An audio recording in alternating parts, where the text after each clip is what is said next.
Hola, ¿qué tal? Esta es la clase número 18 de Perspectiva Filosófico-Pedagógica 2. Estamos en el eje 4, Filosofía de la Liberación, y venimos trabajando en las clases anteriores un par de textos de Dussel, el texto Filosofía de la Liberación, y en la última clase, 1492, el encubrimiento del otro. Vimos la conferencia 4, donde hablaba de la conquista espiritual y se preguntaba por el encuentro de los dos mundos, si llamarle encuentro o mejor encubrimiento. Y ahora tenemos para trabajar el epílogo de este texto que se titula Los rostros múltiples del pueblo uno. ¿Quién es el otro? O los otros, en este caso ya en plural y a través del tiempo, vamos a ver. Bueno, es el tema de la filosofía de la liberación, el gran tema del otro, ¿no? Los excluidos, los oprimidos, los silenciados, los invisibilizados, la otra cara de la modernidad, dice Dussel, los encubiertos, las víctimas. Y pensaba, ¿no? que ese otro, que tiene muchos rostros y que va cambiando esos rostros a lo largo de la historia, para Dussel es como un sustrato, ¿no? Es como algo que permanece. Es un mismo pueblo que está por ahí debajo, negado, condenado, excluido, oprimido, marginado, ¿no? Y había una cita de un texto que utilizábamos antes, un libro que se llama Introducción a la Filosofía de la Liberación, que es justamente es previo, es también un curso, es previo a Filosofía de la Liberación, es un curso que da Dussel, y en un pasaje muy chiquito, muy chiquito, y muy al pasar, dice una idea que me quedó grabada, que me pareció extraordinaria, y que se relaciona mucho con lo que veíamos de Freire, ¿no? Cuando hablábamos de qué relación tiene que tener el intelectual transformador, el docente, frente al oprimido, ¿no? Y Freire hablaba de amor, de confianza, ¿no?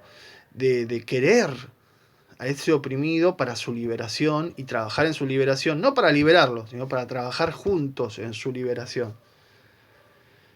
Y este pasaje dice algo así, de Dussel, del texto Introducción a la Filosofía de la Liberación, dice así: solamente cuando amo al otro como otro, puedo aceptar su palabra, puedo confiar en ella, porque lo amo como otro, acepto lo que me dice como fidedigno.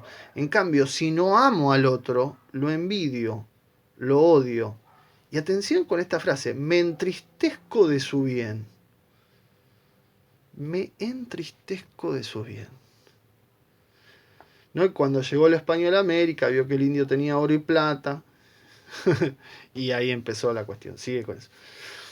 Esto es interesante. Amor y odio en la historia de la filosofía son, obviamente, pasiones opuestas.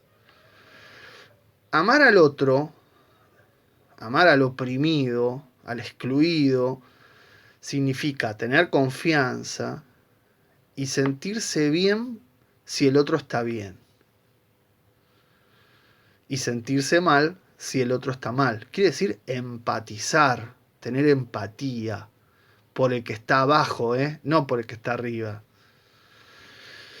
En cambio, odiar al otro es tenerle envidia y es justamente lo inverso, ¿no? Si el otro está bien, se compró un celular nuevo, el negro se compró un celular, eso me pone mal, me entristece. Y si al otro le va mal, me pone bien. Eso no es amar, eso es odiar al otro. ¿Y qué es lo que logró el sistema de dominación? El sistema de dominación logró eso, ¿no? Invertir nuestros sentimientos de amor y odio hacia abajo y hacia arriba, ¿no? Es decir, ¿se entiende el planteo? Serían como 4 puntas en juego. El otro siempre es el que está abajo. Es el que, si lo amo, me pone bien que esté bien. Si lo odio, que esté bien, me pone mal. El sistema capitalista logró invertir eso. Que yo lo odie, obviamente. O sea, que me ponga contento cuando le va mal, cuando le sacan cosas, cuando viene un gobierno neoliberal y le saca cosas. Y al revés. Para arriba, al revés. ¿No? Que me pongo contento cuando los de arriba van bien y me entristezco cuando los de arriba le quieren poner un impuesto. Ese es un sistema de dominación. Entonces, pero no miremos para arriba. El punto es cómo miramos para abajo. Esta es la clave. Si queremos entender la filosofía de la liberación, tenemos que entender cómo miramos hacia abajo. Y hacia abajo miramos o con amor o con odio. Y si el de abajo mejora y me molesta, es porque los odio. Quiere decir que el sistema de dominación hizo bien su trabajo conmigo. Bien, entonces, estos otros tienen muchos rostros a lo largo de la historia. Y Dussel va a presentar 7 de esos rostros a lo largo de la historia. Y vamos a hablar del primero de esos rostros del pueblo 1, que son los indios. Los indios. Hoy diríamos pueblos originarios, ¿no? Claramente. Claro, el problema, y ya lo vimos con la conquista espiritual, es que estas culturas originarias han resistido durante siglos. Y de hecho, recordemos aquello que veíamos con Kush, ¿no? El tema de las ciudades y el campo, sería, ¿no? O la ciudad y la urbe y el interior, o costa y sierra, que era lo que decía Kush pensando en Perú. ¿No? Como que se pudo preservar en el interior, en la sierra, en las ciudades, se pudo preservar estas culturas, se pudo resistir, pero aún así, dice Dussel, la vida cotidiana se ha transformado completamente. Y acá cita una serie de términos que quizás, ¿no? Se acuerdan ustedes de la primaria, la mita, encomienda, llanaconazgo, todos esos términos que aprendíamos en sociales o en historia. Y claro, aquí, ¿qué es la encomienda? Bueno, es la explotación gratuita de trabajo. Lisa y llanamente, ¿no? Los repartimientos, ¿qué son? Bueno, pueden ser agrícolas o mineros, pero son eso, son conjuntos de personas trabajando por nada, y las haciendas también tienen salarios de hambre, ¿no? Entonces, en realidad lo que se ha hecho es una sobreexplotación desde el comienzo, y Dussel, siguiendo a Thornton, creo que es un historiador, ¿no? Dice que la conquista es el primer holocausto moderno, ¿no? Desde fines del siglo XVI, 100.000 europeos, entre más de 10 millones de indios, es un 1%, y sin embargo lograron controlar los puntos claves, ciudades, puertos, caminos. ¿Cómo se dio eso? ¿No? Es un tema que los historiadores realmente lo han trabajado muchísimo, porque es un gran misterio cómo tan pocos conquistadores lograron dominar tan vastos territorios, ¿no? Claro, bueno, dominaron puntos claves.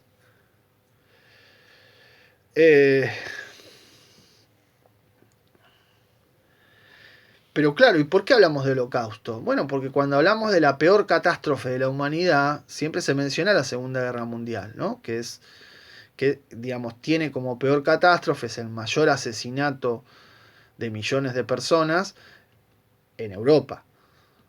¿No? En Europa, quizás en poco tiempo. Ahora se calcula que no hay manera tampoco de corroborarlo exactamente, pero el exterminio de población originaria por distintos motivos que van desde la conquista, la explotación hasta las enfermedades, en esos 50, 60 años fueron de algunos calculan entre 60, 70 y otros entre 100, 110 millones de nativos americanos, ¿no? Es decir, son dos Europas para la época prácticamente. Es enorme. Es 1,5 o 2 Segunda Guerra Mundiales de asesinato. Entonces, claro, ¿vale esto? ¿Es el primer holocausto? Sin duda, es el primer holocausto por la cantidad de asesinatos que hubo, no hay duda. Pero claro, no ocurrió en Europa, no eran considerados humanos, ¿no? Aún así, entonces, pese a la dominación, un 99% sigue viviendo en el campo y hay reducciones, obviamente cristianización, pero se mantiene ciertos usos, costumbres, por ejemplo, el uso comunitario de la tierra, ¿no? Todos trabajan la tierra de manera comunitaria, y lo que se llama la vida comunal, es decir, tener lugares como libres para la explotación. Esto se pudo mantener hasta fines del siglo XIX, ¿no? Es decir, desde la conquista hasta fines del siglo. ¿Qué pasó a fines del siglo XIX? Bueno, la tierra empezó a hacer negocio. Y ahí aparece la campaña al desierto. ¿Y qué es la campaña al desierto? Ya lo hemos dicho, es eso, ¿no? Es la gente oligarca de Buenos Aires, sin poner un peso, manda al ejército nacional de Roca y se anexa miles y miles de hectáreas, millones de hectáreas, sin hacer nada prácticamente.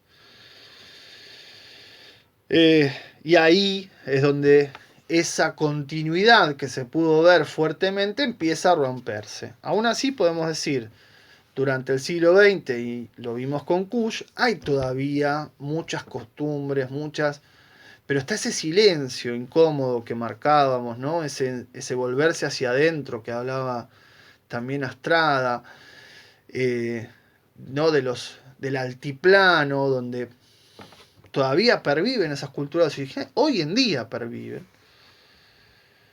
Pero claro, ya han sido muy acorraladas. Cada tanto ustedes, si ven noticias acá de Argentina, hay noticias cada tanto, ¿no? Que se van con la soja, con la sojización de las últimas décadas, se va corriendo cada vez más. Y matan cuoms, y matan collas, y matan. No hay ningún problema, ¿no? Es decir, la plata mata todo. El Consejo Indio de Sudamérica, cuenta Dussel, en 1985, dijo que el genocidio de Hitler sería un hecho minúsculo si se contaran efectivamente las muertes. Y la consulta indígena de 1987 dijo, el 12 de octubre no es ninguna fiesta, estamos de velorio, no hay nada que festejar, la conquista fue algo terrible, y explica por qué estamos esclavizados, ¿no? Los misioneros no vinieron como hermanos, vinieron a conquistarnos y hoy la conquista sigue. Esa frase, hoy la conquista sigue, ¿no? Sigue. ¿Cuánto reconocimiento tienen los pueblos originarios en nuestras culturas actualmente? ¿Qué bestialidades dijo la presidenta de facto, ¿no? La golpista de facto de Bolivia, la bestia de Bolsonaro en Brasil? Estamos hablando de 2019-2020, ¿eh? No 1987, que son las conclusiones de la consulta indígena. Estamos hablando de 2020, lo que dicen, las bestialidades que dicen. Bueno, ven cómo esta batalla cultural de la que venimos hablando y que venimos tratando de dar acá está a flor de piel. Hoy en día está a flor de piel, ¿no? Las cosas que le decían a Evo Morales, terribles. Las cosas que dijeron acá de los mapuches. Bueno, no me hagan acordar que me voy a enojar mal de nuevo. Vamos a traer el segundo rostro de la modernidad, que claro, otro tema enorme para abrir, que son los negros, esclavos africanos. Obviamente, en este negocio, dice Dussel, están los principales países de Europa, Y viene de hace tiempo. El tema es que nunca fue tan grande y sistemático como después de la conquista, ¿no? Entonces, ¿qué pasa? Y la crueldad con la cual se los trataba, por supuesto, se invisibilizó siempre. Eh, Se los trata como mercancías directamente, ¿no? Y con un claro racismo. Desde 1504 se da lo que llama Dussel el segundo holocausto de la modernidad. Eh, y por supuesto, a partir de 1520, con el ciclo del azúcar, el cacao, el tabaco, aumenta entonces la explotación de esclavos africanos, ¿no? Es decir, cuando se dieron cuenta que someter a la explotación a los nativos americanos no funcionaba, empieza este gran negocio de esclavos negros. Eh,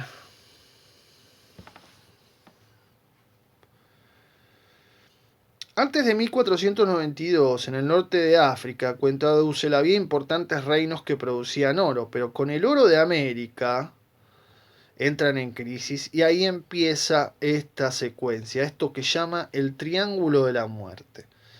¿Cómo empieza? Bueno, primero los cazan con Z, ¿no? Los esclavos en África, literalmente. Los transportan hacinados a América, obviamente, los venden en América. ¿Y qué? ¿Se vuelven con el barco vacío? No. Se vuelven con el barco lleno de oro y plata y esto va a Europa. Ese oro y plata termina en los bancos y en los comerciantes europeos, se cambia por armas y herramientas y esas armas y herramientas van para la casa de esclavos. Ese es el triangulito de la muerte. ¿Cómo trataban a los esclavos? Bueno, los desnudaban, los palpaban para ver la salud, bueno, obviamente los órganos sexuales, observaban sus dientes y valían según edad, fortaleza, tamaño, monedas. Se los marcaba a fuego, como si fueran ganado, y entonces se los condenaba a ser esclavos de por vida. Eh, Obviamente, este sustrato esclavista, además, bueno, se transportaron esclavos por millones, se murieron millones también.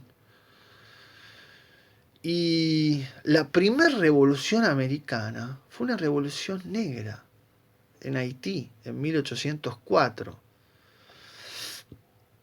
¿Por qué? Bueno, primero porque había cantidad de negros, pero ¿qué pasó? En Francia, en 1789, se gritó libertad, igualdad, fraternidad, ¿no? Muy bien. En las colonias francesas, dijimos, bueno, si hablamos de igualdad, nosotros también queremos libertad, igualdad y fraternidad.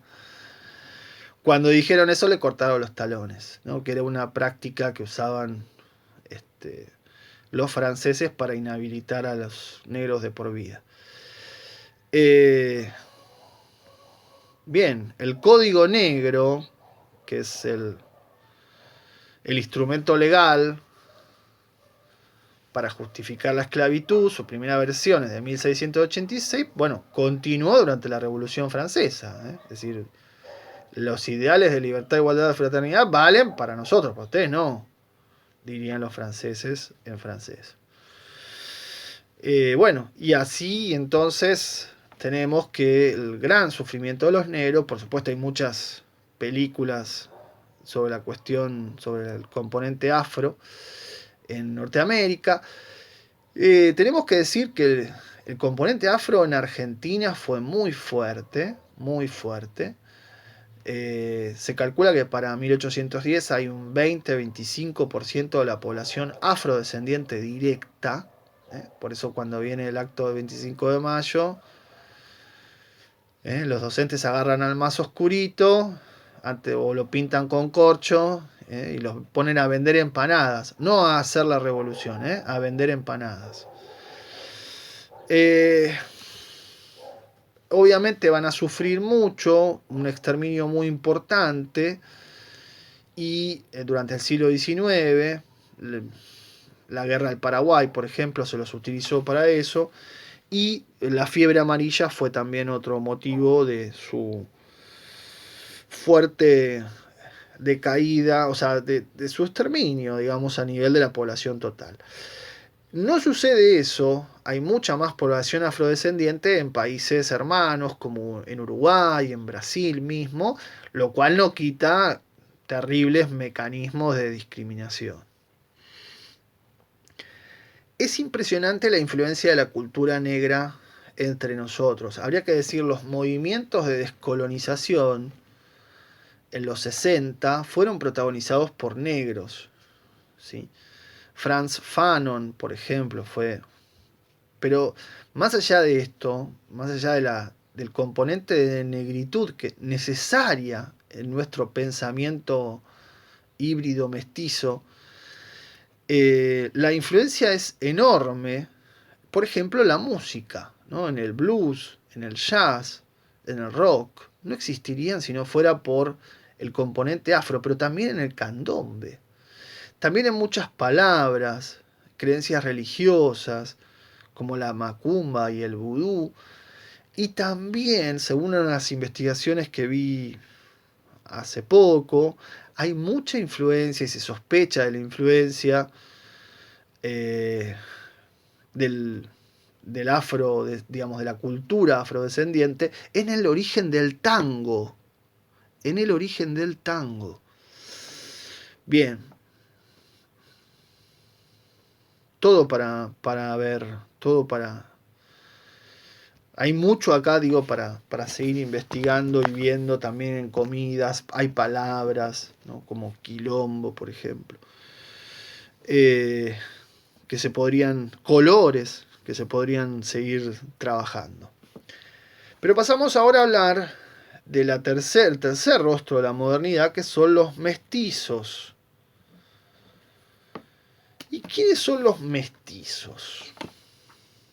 El mestizaje, ¿no? Esta categoría que parece muy linda, todos tenemos un poco de cada uno. El mestizaje es una categoría conflictiva, ¿no? Los mestizos, como ustedes saben, son una mezcla, generalmente de madre india y padre español, y son los hijos de la Malinche. Malinche es una figura muy importante en la conquista de México, ¿no? Es una india que supuestamente se enamora del conquistador y que le sirve muchísimo para, o sea, como que traiciona su cultura. Hay un machismo ahí, ¿no? Porque es una mujer la que traiciona siempre. Y sirve mucho a la conquista. Pero claro, es una maldición también, ¿no? Es como la maldición. La traidora mujer, ¿cómo era tratada en la cultura anteriormente? Podríamos preguntar. Ahora, el hijo de la Malinche, o sea, el hijo de madre india y padre español, es un ser nuevo, es efectivamente producto del mestizaje. Pero atención, es un ser producto de la violación. De la violación.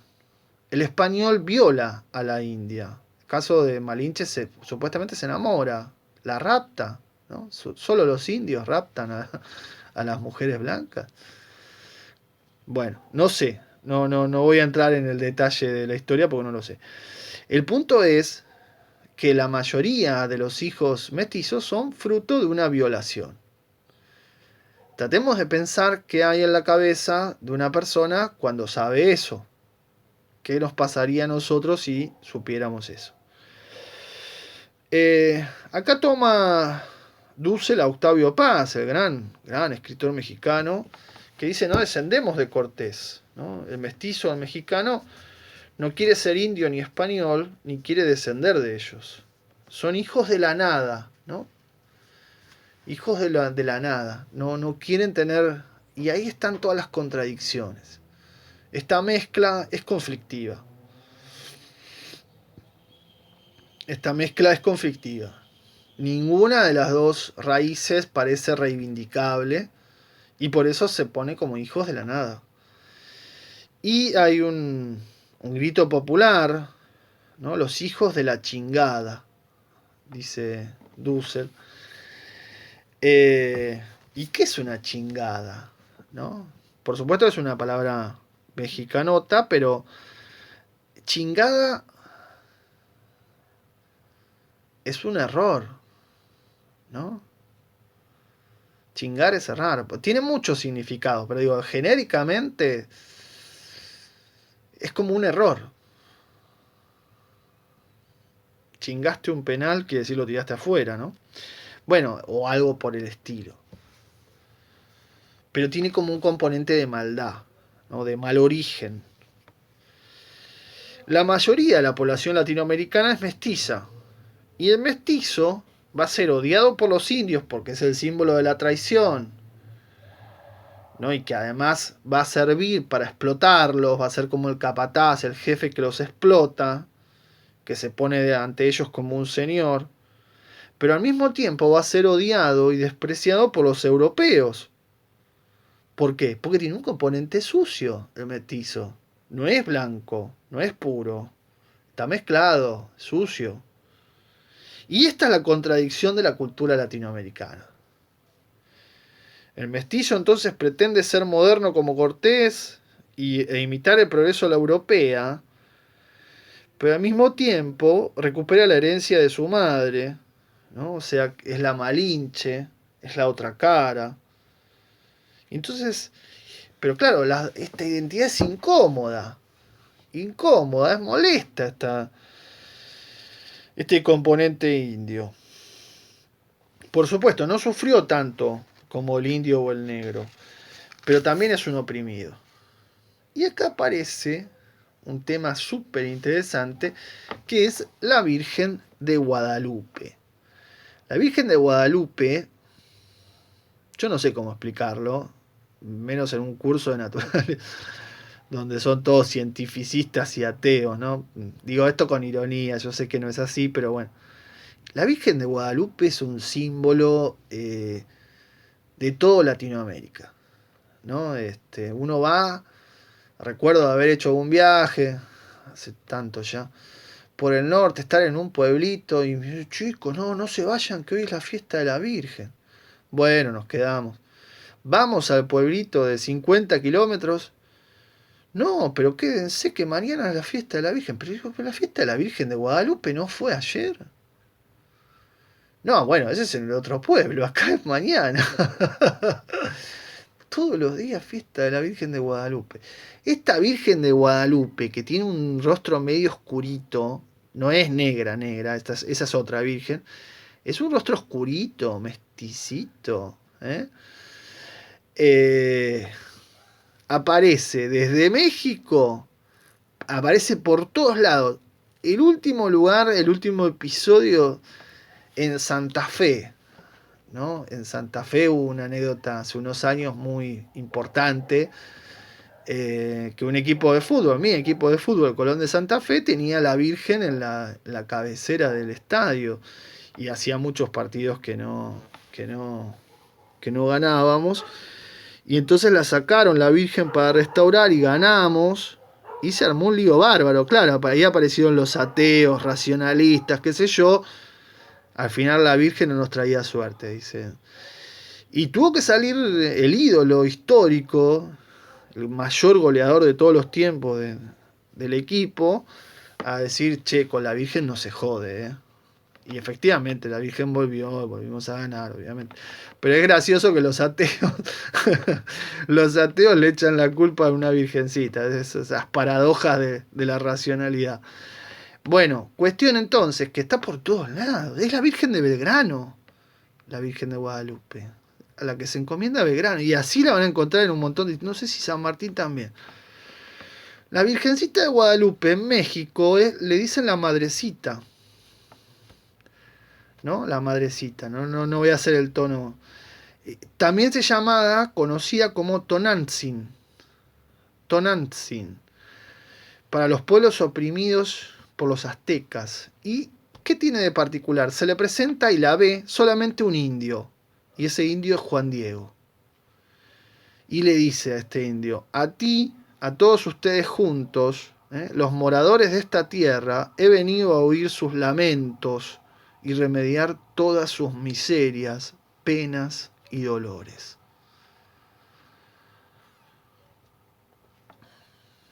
Espectacular. El blanco no la puede ver a esta india. ¿Ven? Acá está esta síncresis que decíamos antes. Tomar una figura del conquistador, pero darle un contenido latinoamericano y sucio, y entonces apropiársela, fagocitarla, diría Kush. Y solo el indio la ve, y a él le habla, y le dice que va a proteger a los oprimidos. Eso es Latinoamérica. ¿Qué dice Octavio Paz? Bueno, es una virgen india, ¿no? Que vuelve, toma de las divinidades femeninas antiguas, ¿no? Incluso pre-aztecas, decíamos, y que es el refugio de los desamparados. Y en 1648 se convierte en la Virgen de los Oprimidos, que son los indios, los mestizos, también los criollos, para afirmar su identidad contra los extranjeros, símbolo latinoamericano y símbolo de unidad de clases sociales, estos oprimidos, frente al opresor extranjero. Bien. Vamos ahora al cuarto rostro, que son los criollos. Criollos son hijos e hijas blancos de españoles en América, o sea, nacidos en América. Ejemplo, San Martín, Bolívar y muchos más. Estos españoles que vinieron a América para hacer la América, ¿no? Y la asumen como tierra propia, pero se distinguen, se mantienen separados los indios, los negros y los mestizos, no se mezclan para nada con ellos, más bien todo lo contrario, ¿no? Tratan de diferenciarse todo el tiempo. Y se convierten, dice, en una conciencia feliz, acá usa Hegel, Dussel, ¿no? Pero bueno, como que está todo bien mientras no irrumpe el otro. Fueron la clase hegemónica y transformadora a comienzo del siglo XIX. Son los que empujan, digamos así, todos los movimientos revolucionarios de emancipación, en nuestro caso 1810, 1816, y que sirvieron para unir toda la parte de abajo de la sociedad, armar un pueblo histórico en armas, ¿no? Incluyendo a los mismos indios, a los negros y a los mestizos. Y acá aparecen dos categorías más que no les da Dussel, pero que son los zambos, que son una mezcla entre indios y africanos, y mulatos, que son mezcla de blancos y africanos. Un pueblo latinoamericano entonces que lucha por su emancipación y contra el pasado colonial. Hasta ahí entonces los criollos son revolucionarios, son de avanzada, se nutren de las ideas ilustradas del siglo XVIII, ¿no? Del progreso, de la razón. El tema es que cuando triunfa esta emancipación, se rompe esa unidad, se rompe esa hegemonía, y entonces los criollos, ¿no? Pasan a defender el todos de ellos, ¿no? Esto es lo mismo que pasa, digamos, lo mismo no, es comparable con lo que pasa en Europa. En Europa, ¿qué es lo que sucede? La burguesía, previa a la Revolución Francesa o a la Revolución Industrial Inglesa, si se quiere, la burguesía lucha por igualdad. Y para esto se alía con las clases que están por debajo. Ahora bien, una vez que logra con la revolución conseguir convertirse en poder, ¿no? Hacerse del poder, se olvida rápidamente de los que estaban abajo. Con los criollos pasa lo mismo. Unifican para luchar contra el régimen colonial, pero una vez derribado el régimen colonial, ellos se colocan en la posición de dominadores. se rompen la unidad de intereses con los de abajo y toman, y los de abajo siguen siendo oprimidos. Digo, por ejemplo, ¿no? Está claro que cuando se produce la revolución se habla de fin de la esclavitud, de libertad y de igualdad, ¿no? Claro, sí, eso. Creo que es la asamblea del año 13 la que proclama el fin de la esclavitud, no lo recuerdo exactamente, pero es ahí nomás, después de la revolución de 1810. Y sin embargo, en 1880 y pico, cuando sigue produciéndose el avance de la campaña al desierto de Roca, de Julio Argentino Roca, de la cual hablamos y vamos a volver a hablar ahora, se siguen vendiendo en avisos del diario La Nación, se siguen vendiendo parejitas de chinos, ¿no? ¿Qué son chinitos? Una pareja de chinitos. Son un indio y una india casados por la conquista y vendidos como servicio doméstico. Un servicio doméstico esclavo en 1880. Y yo digo, ¿qué te sorprendes? Hoy, el servicio doméstico, hoy, 2020, ¿no sigue siendo esclavo? ¿O sobreexplotado?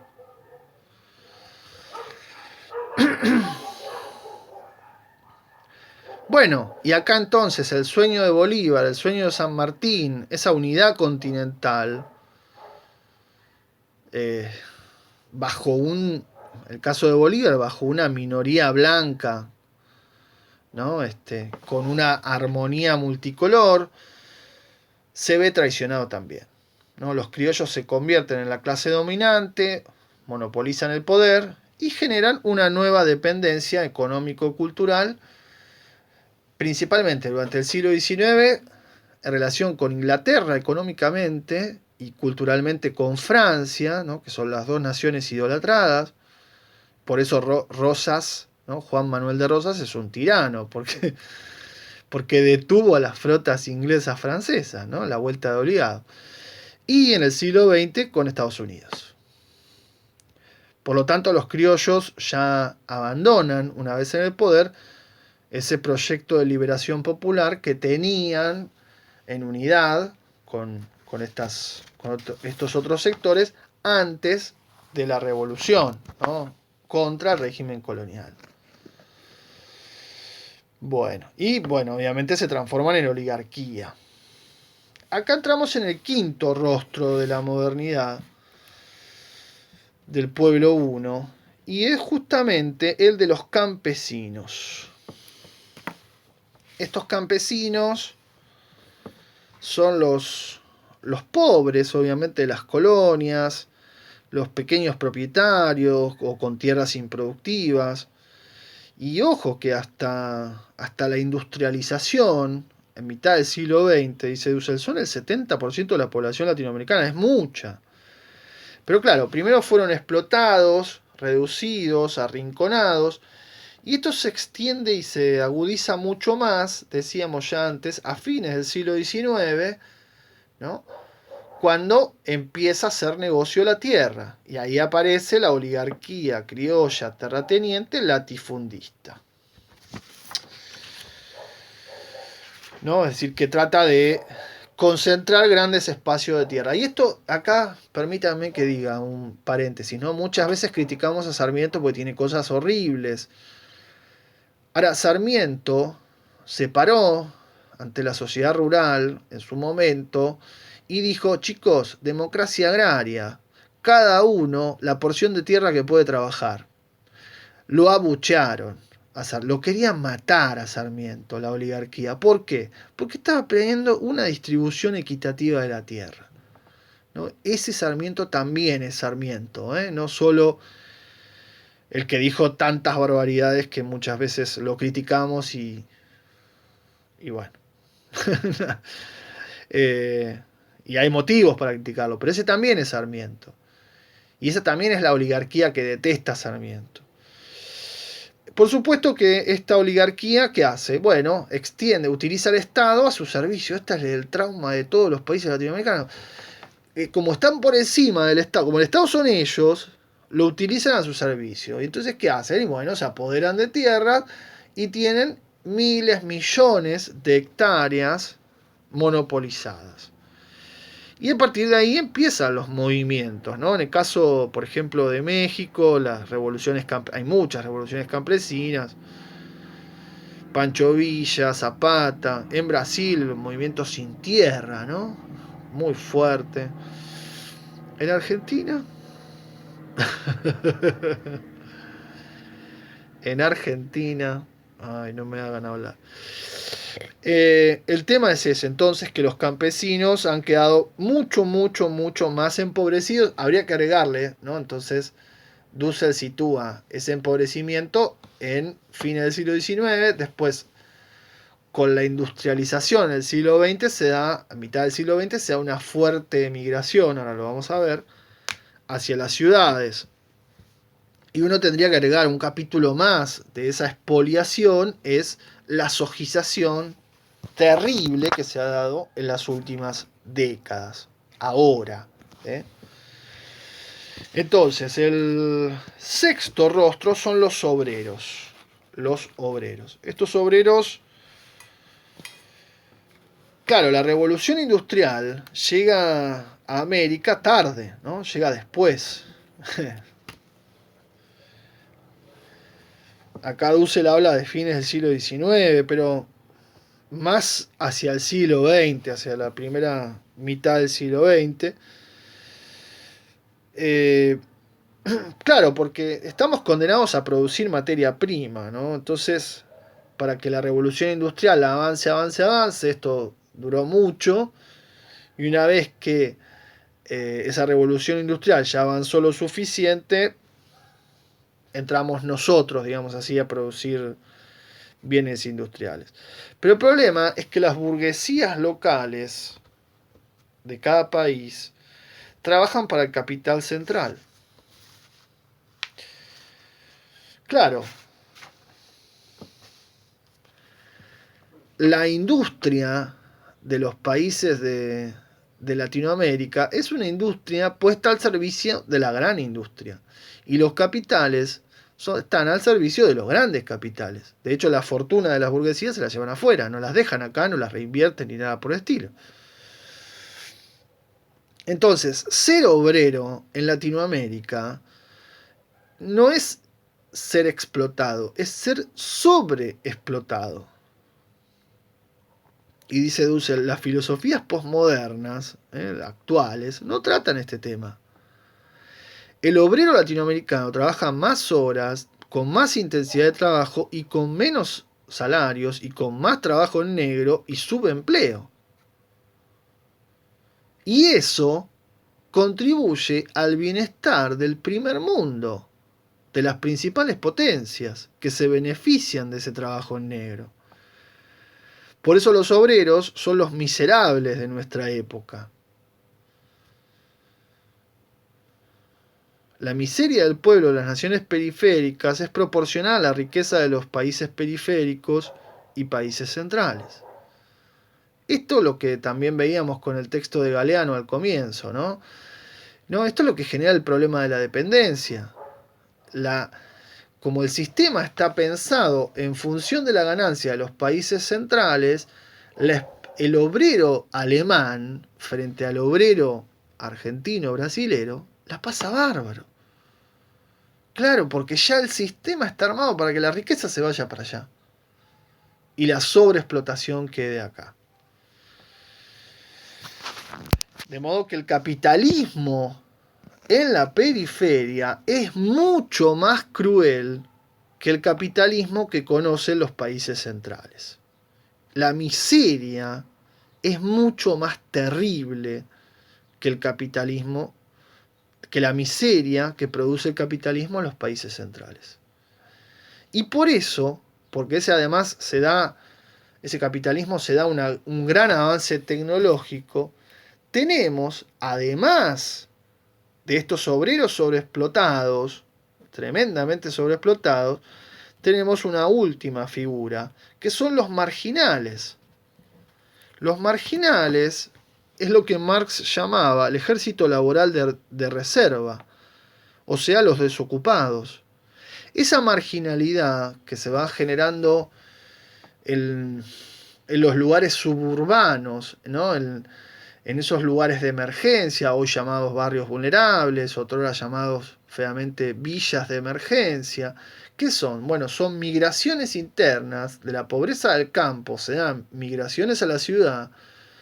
En la ciudad, obviamente, comprar una propiedad es imposible, no estoy diciendo nada raro, y entonces se dan estos barrios, villas o lugares de emergencia, gente que vive poniendo cuatro chapas y ahora, bueno, por supuesto, construyendo con material, lo que sea. Pero esos son los suburbios. Esa marginalidad crece mucho, mucho, mucho acá en Argentina con la dictadura. Y con la dictadura lo que se da es el neoliberalismo. Y el neoliberalismo que plantea, lo vamos a ver en el próximo texto, es a nosotros la gente no nos importa. Nosotros queremos ganar más. Los que ganamos más queremos ganar más todavía. Y el capitalismo descubre con el neoliberalismo tasas de ganancia exorbitantes. Y entonces, ¿qué pasa?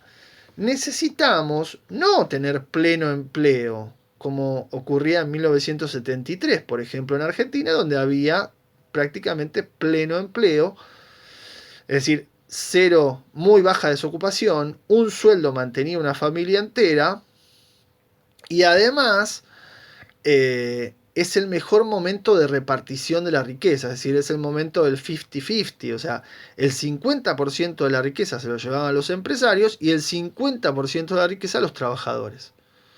Ese nivel nunca se volvió a dar. O sea, a partir de ese año las riquezas se han disparado y los empresarios ganan muchísimo más y los trabajadores muchísimo menos. ¿Y por qué? Bueno, porque empieza a jugar este ejército laboral de reserva. Esto es un cuerpo de marginales, desocupados, lumpenes, diría el marxismo. ¿Qué hacen? Que bajan los salarios de los que están ocupados, que pueden hacer trabajo en negro, que terciarizan, ¿no? Es decir, y si vos no querés trabajar por 2 mangos con 50, no te hagas problema. Atrás tuyo hay 10 personas dispuestas a trabajar por la mitad de lo que te estoy ofreciendo. Entonces vas a aceptar. Eso es el neoliberalismo puro. Y funciona con la perversión de la marginalidad. Y lo que dice Dussel es, este es el rostro más violento, más injusto. Y claro, no se ve la conexión entre capitalismo industrial, postindustrial, o sea, financiero, capitalismo que juega a la timba, a ganar plata sin hacer nada, también llamado de servicios, tardío, etc. Porque en la periferia, ¿sí?, tenemos obreros sobreexplotados gracias a la competencia de estos marginales que lo que hacen es bajar los sueldos, que están peor, que apenas se alimentan, apenas se visten, apenas tienen un lugar donde vivir, apenas tienen educación, apenas tienen dignidad. Y estos marginales que funcionan así son la continuidad de ese pueblo uno. ¿Sí? Y dice Dussel, cerrando entonces, no queremos volver al pasado, no queremos proponer un proyecto a lo Gandhi, ¿no? Seamos folclórico. Queremos justicia, queremos liberación. Queremos que entre 1492 y 1992, dice Dussel, transcurre el sexto sol, esta es una figura de los aztecas, ¿no? Sí, aztecas y mayas en realidad también, que es la edad de la conquista y del capitalismo, pero que en algún momento se va a tener que terminar. Que realiza su cultura y que tiene esto, la otra cara, los oprimidos, el bloque social de los oprimidos, con sus múltiples caras. Y entonces hay que negar el mito sacrificial de la modernidad y superarlo con un proyecto liberador, donde el otro tiene voz, tiene visibilidad, se respeta, se lo considera en su alteridad y en un diálogo entre culturas, ¿no? Es decir, apuesta Dussel a este diálogo entre culturas. Ese proyecto de la liberación está por venir, ¿no? Ese es el punto. Está siempre por venir.